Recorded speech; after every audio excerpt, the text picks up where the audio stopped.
திரைக்குறள் நேயர்களுக்கு வணக்கம். இன்னைக்கு நம்ம பேச போற விஷயம் சோசியல் மீடியாவிலையும், தொலைக்காட்சிகளையும் நம்ம தினம் தினம் பார்த்துட்டு இருந்த ஒருத்தரோட இன்னொரு நிஜ பக்கத்த பத்தி தான். சில பல மாதங்களுக்கு முன்னாடி டிவி ஆன் பண்ணாலே கலக்கப்போவது யார் ஷோல ரக்ஷனோட சேர்ந்து ஆங்கரிங் பண்ணிட்டு இருந்த, இப்ப சமீபமா சில படங்கள்ல நடிகையா நடிச்சுக்கிட்டு இருக்க தொகுப்பாளினியும் நடிகையுமான ஜாக்குலின் அவர்களோட அவங்க வாழ்க்கையில உள்ள இன்னொரு பக்கத்த பத்தி தான் நம்ம இன்னைக்கு பேச போறோம். அவங்க சமீபமா ஒரு யூடியூப் சேனலுக்கு ரொம்ப மனம் திறந்து ஒரு பேட்டி ஒண்ணு குடுத்துருக்காங்க. அவங்க அந்த பேட்டியில பேசியிருக்கிறது, இப்ப இருக்கிற யங்ஸ்டர்ஸ் நெறைய பேருக்கு, அவங்க இருக்கிற ஒரு வாழ்க்கையில ஒரு ரிலேஷன்ஷிப்ல இருக்காங்கன்னா, அத பத்தின தெளிவ குடுக்குற மாதிரியே இருந்திருக்கு. டாக்ஸிக் ரிலேஷன்ஷிப்னா, ரிலேஷன்ஷிப்ல இருக்கிற 2 பேரு ஒருத்தர இன்னொருத்தர் புரிஞ்சுக்காம இருக்கிறது. யாராவது ஒருத்தர் மற்றவர உடல் அளவிலயோ, மனதளவிலயோ காயப்படுத்துறது. இதுதான் டாக்ஸிக் ரிலேஷன்ஷிப். அந்த மாதிரி ஒரு ரிலேஷன்ஷிப்ல தான் ஜாக்லினும் இருந்திருக்காங்க. அத பத்தி இப்ப தான் அவங்க ரொம்ப மனம் திறந்து பேசியிருக்காங்க பொதுவெளியில. அவங்கள டிவில பார்க்கும்போது நமக்கு என்ன தோணியிருக்கும்னா, இவங்க எவ்ளோ ஜாலியா இருக்காங்க, எப்பவும் சிரிச்சுட்டே இருக்காங்க, சந்தோஷமா இருக்காங்க, இவங்களுக்கெல்லாம் சோகமே இருக்காதா? அப்படின்னு தான் நமக்கு தோணியிருக்கும். ஆனா, இந்த "அகத்தின் அழகு முகத்தில் தெரியும்" அப்படிங்கிற வார்த்தை எல்லா நேரங்கள்லயும் உண்மை ஆயிடுறதில்ல. எல்லார் விஷயங்கள்லயும் அது உண்மை ஆயிடுறதில்ல. நம்ம இவ்ளோ சந்தோஷமா கலகலன்னு சிரிச்சு ஆங்கரிங் பண்ண ஜாக்குலின தான் பார்த்துருக்கோம். ஆனா, அவங்களுக்கு பின்னாடி இப்படி ஒரு ஸ்டோரி இருக்குன்னு நமக்கு தெரியாம இருந்திருக்கு. அவங்க ரொம்பவே அந்த ரிலேஷன்ஷிப்ல கஷ்டப்பட்டுருக்காங்க. அத பத்தி ஓப்பனா பேசியிருக்காங்க இப்போதைக்கு. என்னெல்லாம் பேசியிருக்காங்க, அந்த டாக்ஸிக் ரிலேஷன்ஷிப்ல இருந்தப்ப நடந்தது, அதுக்கப்புறம் அதுலருந்து எப்படி வெளிய வந்தேன், அதுலருந்து எப்படி என் லைஃப்ப நான் மாத்திக்கிட்டேன், எந்த அளவுக்கு அவங்களோட முன்னாள் காதலர் முன்னாடி அவங்க வ லைஃப்ல ஜெயிச்சிருக்காங்க அப்படிங்கிற விஷயங்கள் எல்லாம் அவங்க பேசியிருக்காங்க. கதை எங்கேருந்து ஆரம்பிக்குதுன்னா, ஜாக்குலினோட காலேஜ் டேஸ்ல இருந்து ஆரம்பிக்குது. அவங்க காலேஜ்ல படிச்சுக்கிட்டு இருக்கும்போது ஒரு பையன லவ் பண்ணியிருக்காங்க. அந்த வயசுக்கே ஒரு பாசிட்டிவிட்டி இருக்கும்ல.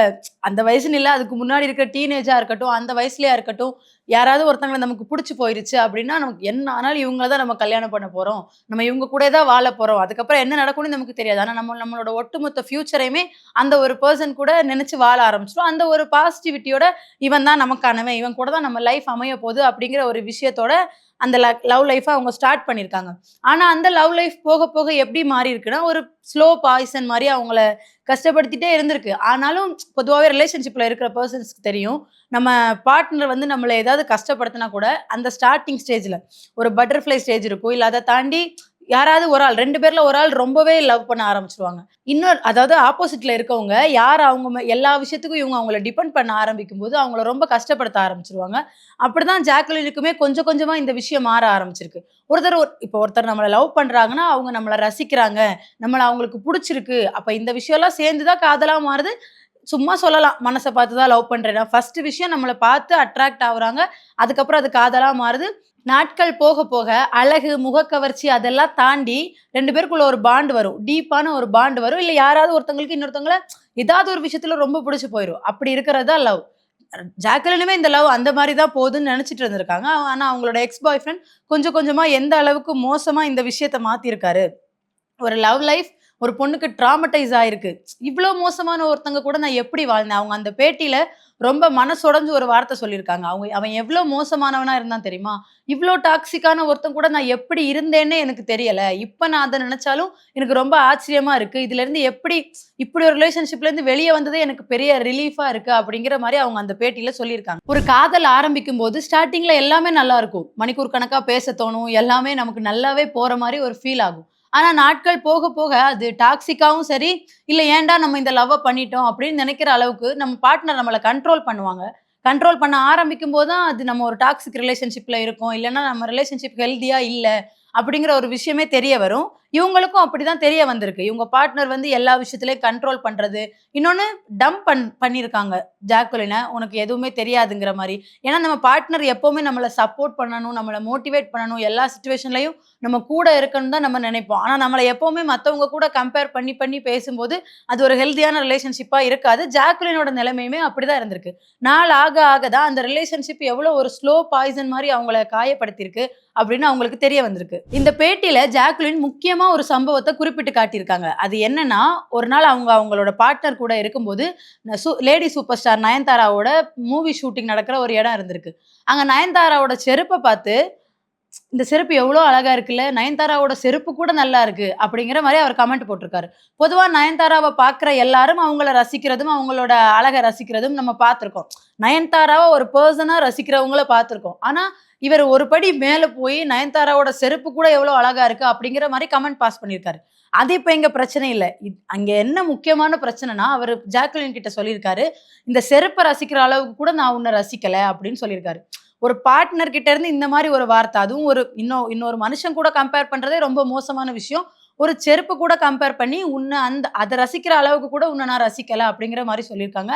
அந்த நிலைமையில அவங்க ரொம்ப உடைஞ்சு போயிட்டதாவும் அந்த பேட்டியில அவங்க பதிவு பண்ணியிருக்காங்க. கொஞ்சம் யோசிச்சு பாருங்க, ஒரு பொண்ணு, அதாவது அது ஜாக்குலினா இருக்கட்டும், யாரோ ஒரு பொண்ணு, எப்படி இருந்தாலும் நம்ம காதலிக்கிற பையன், நம்ம லவ் பண்ற பையன் தான் நம்ம உலகமே அப்படின்னு அவங்க இருப்பாங்க. ஆனா எல்லா விதத்திலயும் என்ன சப்போர்ட் பண்ணணும்னு நெனைக்கிற ஒருத்தரு, ஒரு செருப்பு, அது யாரோட செருப்புங்கிறது இங்க பிரச்சனை இல்ல. அது ஒரு செருப்பு.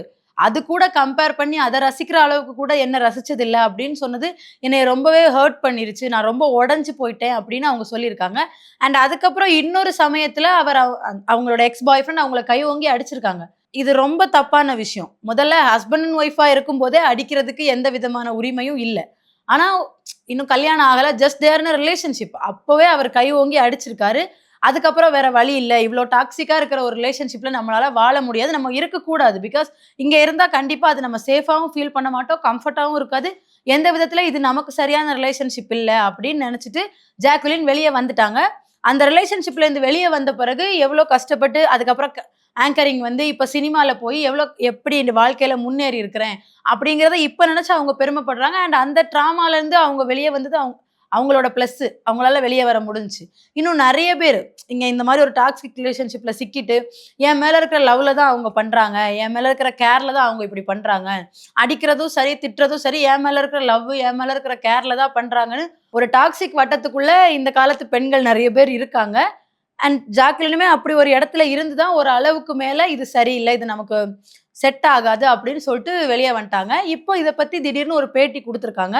இவ்வளோ ஓப்பனா அவங்க லைஃப்ப பத்தி அவங்க சொன்னது, இப்ப இருக்கிற யங் ஜெனரேஷனுக்கு கொஞ்சம் யூஸ்ஃபுல்லா இருக்கலாம். பிகாஸ் நெறைய பேர் அவங்க இருக்கிற ரிலேஷன்ஷிப் எவ்வளோ டாக்ஸிக்கா இருந்தாலும், அத குளோரிஃபை பண்ற வேலைய தான் கரெக்ட்டா பண்ணிட்டு இருக்காங்க. அப்படிலாம் கிடையாது. ஒரு ஹெல்தியான ரிலேஷன்ஷிப்ல இருக்கிறது மட்டும் தான் ஒரு பொண்ணுக்கு நல்லது அப்படின்னு ஜாக்குலின் வந்து அந்த பேட்டியில பதிவு பண்ணியிருக்காங்க. இங்க நான் பெண்களுக்கு ஒரே ஒரு விஷயத்த மட்டும் தான் பதிவு பண்றேன். உங்கள வார்த்தையால அப்யூஸ் பண்ணிட்டு இருக்கிறவங்க என்னைக்காவது ஒரு நாள் கை நீட்ட தயங்கவே மாட்டாங்க. ஸோ அவங்க உங்க பெர்மிஷன் இல்லாம உங்களோட பெர்சனல் திங்ஸ்ல இன்டர்ஃபியர் ஆவுறது, இல்லன்னா உங்கள கேள்வி கேட்கறது, எதுக்கு எடுத்தாலும் டம்ப் பண்றது, இந்த மாரி பண்ணிட்டு இருந்தா அந்த ஸ்பாட்ல அந்த ரிலேஷன்ஷிப்ப விட்டு வெளிய போயிருங்க. அவங்க கை நீட்டுற வரைக்கும் நீங்க வெயிட் பண்ணி, அதுக்கப்புறம் அவங்க டாக்ஸிக்ன்னு ரியலைஸ் பண்ணி வெளிய வர்றதுக்குள்ள, நீங்க பல அழகான நாட்கள இழக்க வேண்டியிருக்கும். ஸோ சீக்கிரமே யோசிச்சு நல்ல முடிவா எடுங்க.